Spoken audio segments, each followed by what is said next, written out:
Arestado sa Novaliches, Quezon City ang isa umanong dating empleyado ng PIDEA dahil sa walang habas na pagpapaputok ng baril. Inamin naman ng sospek ang krimen na tila ipinagmalaki pang may mga baril siyang hindi lisensyado. Ang mainit na balita hatid ni Isay Reyes.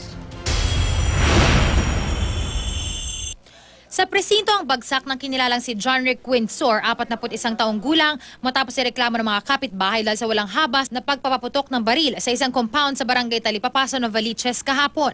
Dati umanong empleyado ng Philippine Drug Enforcement Agency si Windsor na kada nalalasing ay walang habas na nagpapaputok ng baril sa lugar. Inisip ko na baka nga baril yung narinig ko. So kinonfirm ko dun sa mga kamag-anak ko within the compound through text kung ano ba yung putok na naririnig ko. Tapos sabi nga nung nasa kabilang side, yung umuupa sa baba, nagpapaputok na naman siya ng baril.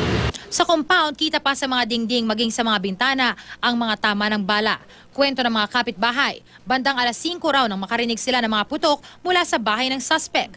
Di pa raw nakontento, lumabas pa ito sa compound at muling nagpaputok ng baril.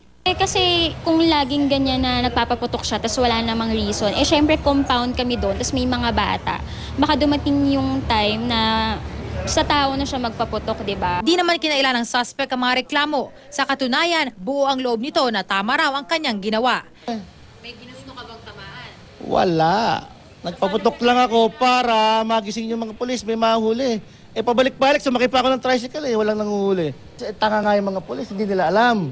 So namutok ka kanina para mapansin ka Oo. Dahil, bakit mo gusto mapansin? Wala na silang mahuhuli, di ba? Para malaman ng tao na sobra-sobra na pulis. Di rin ito kinailan na nagmamayari siya ng ilang baril na hindi umano lisensyado.